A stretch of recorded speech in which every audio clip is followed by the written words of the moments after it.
Welcome to the Three Martini Lunch. Grab a stool next to Greg Columbus of Radio America and Jim Garrity of National Review.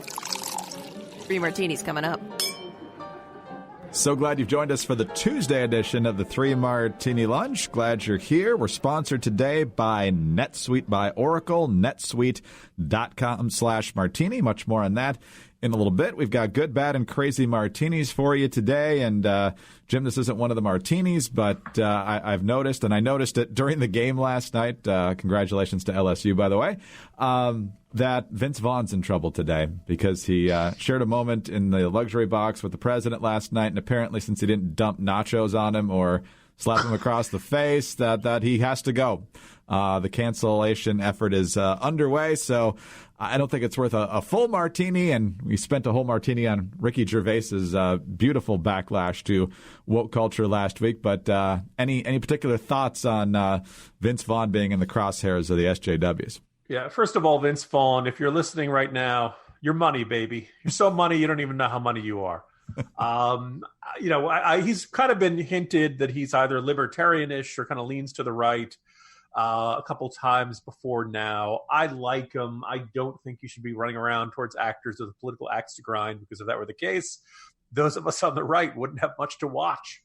But the other thing also I would note is that, apparently he was in the box and he shook hands with the president. Yes. I have a lot of beefs with this president. If I were invited to the White House and had to shake his hand, I would shake his hand. I'm not, whatever you think of the president, it always makes sense to respect the office. Otherwise, this turns into this endless, you end up yelling at people and throwing food at them and all this other crazy behavior we've seen.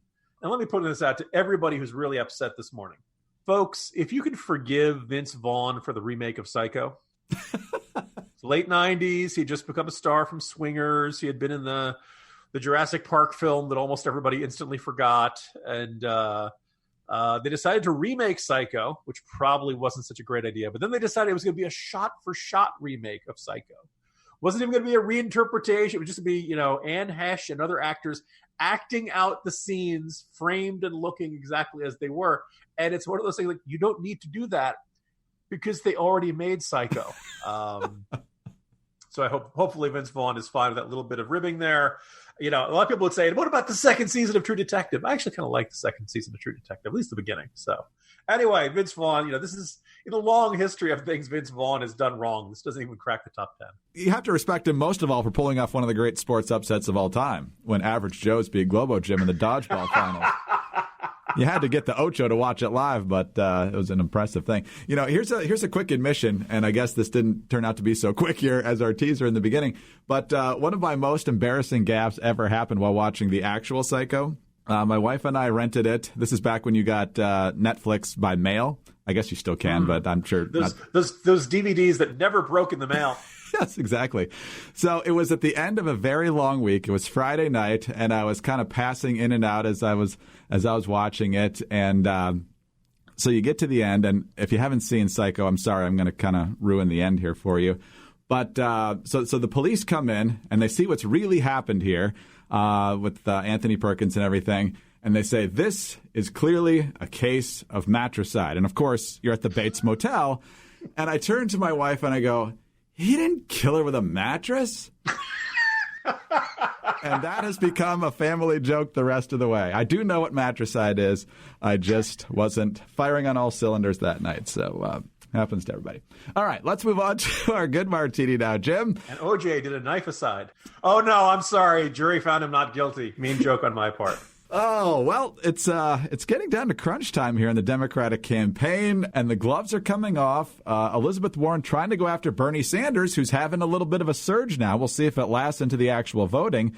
But Sanders is doing better in some of the early states and in the national polls, and Elizabeth Warren is not. And so she has released an accusation. And, Jim, you chronicle it in the Jolt. Here's the story as you quote it. Senator Elizabeth Warren of Massachusetts said on Monday night that Senator Bernie Sanders of Vermont told her in 2018 he did not think a woman could win the presidency.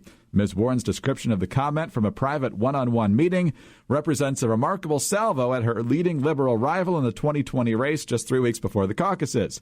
Mr. Sanders vehemently denied making the remark earlier on Monday and accused the Warren campaign staff of lying about it in a statement intended to refute a news report by CNN that relied on anonymous sources. The New York Times and other outlets confirmed the CNN report Monday afternoon, while the Warren campaign initially declined to comment. And so, Jim, Elizabeth Warren had been riding high earlier in this campaign. Not so much now. She's kind of bobbing along the threshold of where you need to be in Iowa. You know, it's just a shame that Elizabeth Warren hasn't been the most truthful person along the way. So you might want to cast a smidge of doubt on what she's saying here. You know, for all the listeners out there who are asking, why did Jim just make a reference to O.J. Simpson? Because it's a nice segue into another surprise ambush where somebody gets stabbed in the back. So here's the thing. So the picture where you are with Elizabeth Warren, let's assume that her account of this is accurate, which is a really big assumption. As one person put it, this is one of those weird stories where you could very easily believe he said it, and you could very easily believe she's lying about it at the same time. Could he have said that a woman would have a tougher time beating Trump? Yeah, that's a pretty, I could see him saying it. And it's not, you don't have to be a raging sexist to have that conclusion. Hillary Clinton said that being a woman she thinks hurt her in the last time around. Maybe there is enough unexpressed, closeted, so to speak, sexism in the electorate that they wouldn't vote for a woman to beat over Trump. But that having been said, Hillary Clinton, who was a woman, and a pretty darn flawed one at that, came within about 80,000 votes in 3 states of beating Trump. So all you have to do to be a woman and beat Trump is be better than Hillary Clinton. And that doesn't seem like the most impossibly high bar to clear. Maybe he said it. Elizabeth Warren has this has been, in the back of her mind, apparently since mid 2018. Like, if this really bothers her, you'd think she would have come out and said, I just had a conversation with my friend Bernie Sanders and he said something that really disturbed me. I haven't been this filled with tears since I saw that person littering. That is like, maybe this really did bother her. Maybe he really did say it. It's a little weird to keep this in your back pocket and have no indication that you have any problem with this whatsoever. And you've been a whole bunch of debates, and it's been very clear there's been this truce, there's been this non-aggression pact. They talk about how they have this great working relationship, they're friends, et cetera, et cetera. And then right before the last debate for the Iowa caucuses, all of a sudden she remembers, hey, I almost forgot, Bernie Sanders said this thing that could really hurt him with women. I just feel this need to share it with you on background without being quoted right before the debate and just see what happens. Listeners know I'm not a big fan of either one of these people, but I really almost feel a little bit bad for Bernie Sanders because here is someone who keeps talking about what an ally she is and what a friend she is, who has just kneecapped him right before the debate.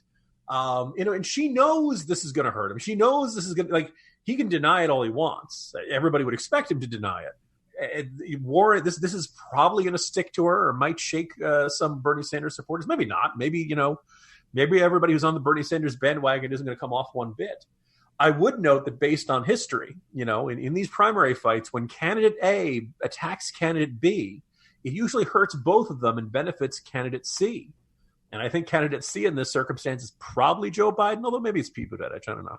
So think about what Warren did here, right? She's still in Iowa, still in New Hampshire. She's got a shot at them, but she's a couple of points behind the other candidates.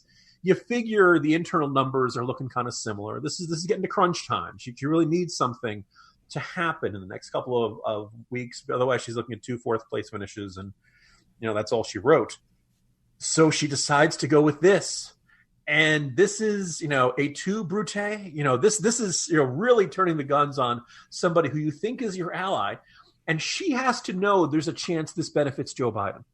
So in other words, she would rather hurt Bernie's chances and end up with Biden as the nominee than have this turn into a 2-candidate race between Biden and Sanders. In the Morning Jolt, I used the reference from Heath Ledger's Joker in The Dark Knight, where he says, these people who say they're so civilized, they will turn on each other and they will eat each other. That's kind of what we're seeing in this primary. And I kind of feel like, for somebody who never had particularly warm and fuzzy feeling towards Elizabeth Warren, I think we're seeing the real Elizabeth Warren here. That in the end, she's a much more vindictive and nasty person than she wants to let on with her school marmish personality here. And I think if you're a Bernie Sanders fan, I don't know if you're going to let bygones be bygones. And if she ends up being the nominee, you're going to jump on board. I think this is really going to be seen as dirty pool, but I guess time will tell, Greg. First of all, the fact, again, that she's got a really poor track record for telling the truth, whether it's about her heritage or what happened with her teaching job back in the 70s or any sort of different issues that have popped up in this campaign. I don't think she's earned the right to be believed at first blush. Also, I do think she's vindictive. I mean, who's more vindictive than the HOA person who keeps calling you out on stuff when she could just let it slide a little bit? And here's the third thing, and I think this has been an undercurrent in this campaign because after 2016, when Hillary didn't win, a lot of these senators who ended up running for president really sucked up to Bernie Sanders, hoping to win his endorsement, never thinking for a second that at 78, 79 years old, he would actually run again. And then he did. So he never gave them the blessing to be his heir to the progressive wing of the party. And he's still not only in it, but he's still getting the amount of support that he got last time. And it's really ticking these people off who thought that was their lane.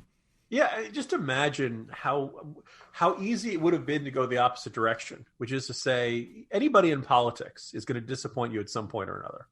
I am not a fan of subsidies for film production. I think they almost the economists who look at them say they almost never pay off. Usually you give some sort of giant tax rebate to a film production crew. Most of the jobs are temporary. You very rarely end up turning New Mexico into the next Hollywood of the Southwest or something like that. But Bobby Jindal, one of my all-time favorite lawmakers, had a Louisiana film subsidy. And I thought it was a bad idea, but, he did it. Do you let it slide from somebody who you consider to be an ally and a friend and all that kind of stuff? Or do you shiv them when push comes to shove? And I think we saw something very clear from Elizabeth Warren here. She couldn't forgive this. This is all assuming that he said it. Like I said, the other possibility is he says something like, a woman running against Trump can have some real challenges. Some milder version of the comment that no one could possibly do we really want to think Bernie Sanders hates women? Really? Anyway, that's we learned a lot about Elizabeth Warren. It confirms some of the worst suspicions, I think. Elizabeth Warren's numbers in Iowa are not what they were, and even nationwide, they're not what they were. And so that's one reason she's looking to throw some sharp elbows in the last few weeks here before the voting starts. But she knows her numbers. If you don't know your numbers, you don't know your business. But the problem that growing businesses have that keeps them from knowing their numbers is their hodgepodge of business systems. A lot of business owners have one system for accounting, another for sales, another for inventory, and on and on and on. It's just a big, inefficient mess taking up too much time and too many resources, and that hurts the bottom line. Introducing NetSuite by Oracle, the business management software that handles every aspect of your business in an easy-to-use cloud platform, giving you the visibility and control that you need to grow. With NetSuite, you save time, money, and unneeded headaches by managing sales, finance, accounting, orders, and human resources instantly, right from your desktop or phone. That's why NetSuite is the world's #1 cloud business system. Thousands of the best-known brands and fastest-growing companies are using NetSuite to manage their business, and it's available to you as well. You'll learn how to optimize processes, drive operational excellence, sell across more channels, and much, much more. And right now, NetSuite is offering you valuable insights with a free guide entitled 7 Key Strategies to Grow Your Profits at netsuite.com/martini. That's netsuite.com/martini to download your free guide, 7 Key Strategies to Grow Your Profits. netsuite.com/martini. All right, Jim, it's an Elizabeth Warren-centric episode of the 3 Martini Lunch today. Less so in the 3rd martini, but definitely at the center again here of our bad martini. Elizabeth Warren, as well as Bernie, free stuff is what they're all about in a lot of ways in this campaign. And getting rid of student loan debt is right at the top there for Elizabeth Warren. And now she says if she gets elected, hey, don't even need Congress to take care of this. Day one, I'm going to do this for you. CNBC.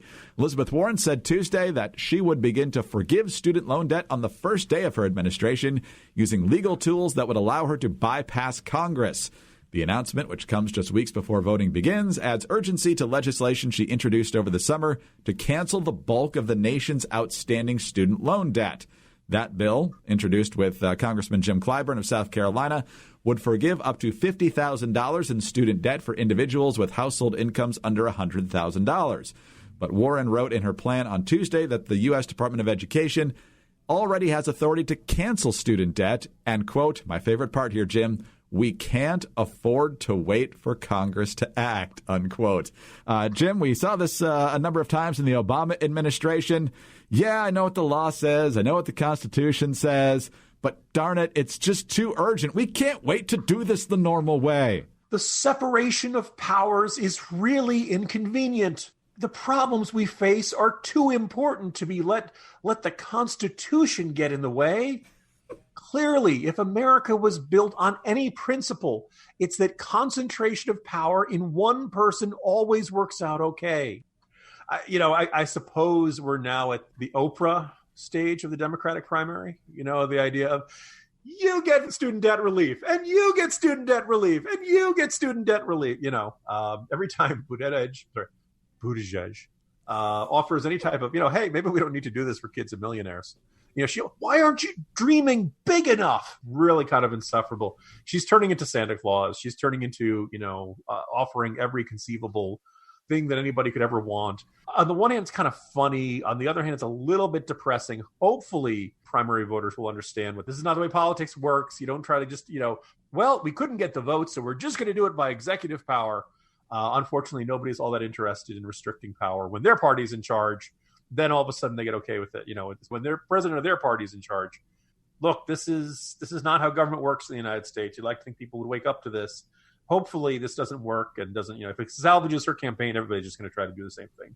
It'll be, you get free healthcare, free education, free preschool, and a pony. Jim, I know you already know this, but let's just walk through the impact if Elizabeth Warren actually tries to do this, and especially if she were to actually get away with it. All of this, of course, being predicated that she's elected president, which at this point doesn't look overly likely. But you're a lending institution. You've lent out a ton of money to all these people going to pricey colleges, overpriced colleges, I would say. Then President Warren walks in and says, you know what? All that debt's forgiven. Don't have to pay it back. When the next student walks in looking for a loan to attend said Institute of Higher Learning, what's your answer going to be at that lending institution? Wait, Greg, maybe we've judged this a little too fast. Wait a second. I mean, it would be a huge hit to taxpayers at first. But then all of a sudden, if everybody left the student loan industry and nobody wanted to loan anything to any kid because, as far as they're concerned, they're not going to have to pay it back and they're going to choose to, decide to go into, basket weaving or whatever other, that could shake out pretty well. That all of a sudden, the complete collapse of all funding, that all right, maybe there's a chance this could work. Is there a way we can skip directly to that step and make people realize, oh, wait, this may not work well? The other question is whether the people who actually were responsible enough to pay off their loans were to get refunds. I'm sure she'd be wide open to that. I'm sure this is just a stepping stone to her free tuition plan, though. So it's all part of the plan. At that point, would you have to close down some universities? Oh, that'd be a shame. Yeah, terrible. Real crime.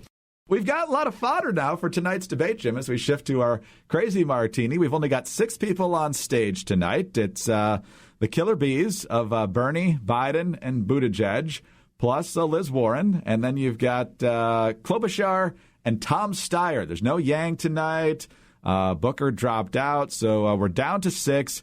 It's Lily White up there on the stage, which I'm sure they're all going to be very mournful about. And I'm kind of enjoying this, Jim, because it basically means that Democrats are accusing their own party of being racist over the fact that people of color and other than Elizabeth Warren, all the women are out of this thing, although Klobuchar's up there too, I guess. So what do you expect tonight in the Pander Olympics? I do think at some point, first of all, the opening fireworks will definitely be Bernie versus Warren. And Greg, I don't know about you, it's 9 o'clock, CNN. I don't care if you hate Democratic debates. Pop the popcorn. This could get fun. Beyond that, I think kind of a more, you'll hear candidates lamenting this. I think the DNC, I think if anything, was pretty generous in their, standards for these debates. The first threshold was 1% for the first 2, and then they put up to 2%, then put up 3%, then 4%. And this is kind of the participation trophy mentality of I'm in the race, nobody supports me, but I still should be invited to get into the debate. I think the threshold is now 4%. 4%. That's really not that hard. Dear Democrats, you knew this was coming, right? You knew that at some point this was going to have to, this field was going to have to narrow. And, this is like any other competition, whether you want to call it compared to The Bachelor or any other reality. Look, eventually not everybody's going to be there. You need to demonstrate to everybody that you are the best. At some point, demonstrating to people that you're a pretty good choice isn't going to, at some point, it's just not going to work for you. Now, I wrote a lot about in today's Jolt about, what it means that so many of these folks who were touted as rising stars in the Democratic Party, Beto O'Rourke, Kamala Harris, Julian Castro, Cory Booker, and I think you could throw in, Kirsten Gillibrand. They all kind of flopped. Didn't make it, didn't even make it to the actual contests. Probably out of them, Harris had 1 or 2 good months, but then she kind of crashed and burned. And I think the lesson of this was, one, you look at the level of support for Sanders, look at the level of support for Biden from the very beginning of this process. They've, nationally, they've lost almost none. So in the end, almost half the Democratic primary voters pretty much knew who they wanted from the beginning. And you assume they've watched the debates. You assume they've paid attention to this process. If they were interested, they could have shifted around. Second of all, this claim that that's racism that's driving it. Look, the number one candidate amongst African Americans is Joe Biden. The number 2 candidate amongst African Americans is Bernie Sanders. And it's been that way for a long stretch. The reason Kamala Harris and Cory Booker are not up on that stage is because African Americans were not interested in supporting them. Take it up with African Americans. You could say that maybe they didn't get enough exposure or something like that, but really in the end, I don't think African Americans or Democrats were being foolish. I don't think they were being they weren't paying close enough. I think they knew they were in there. They just weren't all that thrilled with what they saw. This was a really weird cycle. Is it complicated by the fact that there are 20? I guess at one point I added up there are 29 different candidates. It's really tough to stand out in this. And I think the other thing people forget here when they say, "Oh goodness, how could so many of these minority candidates have not succeeded? How could so many of these?" Hey, running for president is hard. Every cycle, one person wins, right? Every cycle, 2 people end up being the nominee. Beyond that, almost just like, any other sports competition, the people who don't win the championship feel disappointed with the end of their season. Bernie Sanders was disappointed by the end of the 2016 cycle, even though he did a heck of a lot better than anybody expected. Welcome to politics. Welcome to the way the process works. And so, you know what? Hey, Andrew Yang, you've done a great job. Nobody expected you to come as far as you did. But you're not hitting that 4% threshold, so you're not up on that stage. Now, he could stick around and still get some votes, maybe even get some delegates, although I think it's going to be kind of a tough stretch there. The complaint that this is unfair would mean you have to have 10 people on stage through, what are we up to, like the 8th debate now, Greg? Oh, probably. We've had one every month since June. Like at some point, you have to take pity upon the poor viewers, both of them. You and me. Yeah. We'll see. We got 6 left, and we still have 3 weeks left before the voting. I have a feeling these 6 will actually make it to Iowa, but we will see. And then you got the ones who haven't made the debate stage, but won't go away. I mean, Yang and Gabbard have been there recently, so it's understandable they would stick around. Poor John Delaney's going on almost 3 years now in this campaign, and the poor guy still hasn't gotten anywhere. Then there's others back there, too, like Bennett. So in any event, Jim, one more debate, and then we can actually count some votes. And who knows, we might actually know who won this year in Iowa. May not come down to coin tosses. That all go for Hillary. What are the odds? If they go for Hillary again this year, we'll really know it's rigged. But enjoy the debate. Enjoy the popcorn. See you tomorrow. See you tomorrow, Greg. Jim Garrity, National Review. I'm Greg Columbus, Radio America. Thanks for being with us today. Don't forget our friends over at NetSuite by Oracle, netsuite.com/martini. Don't forget to subscribe to the podcast either. Leave us a nice review if you please, and join us again Wednesday for the next 3 Martini Lunch.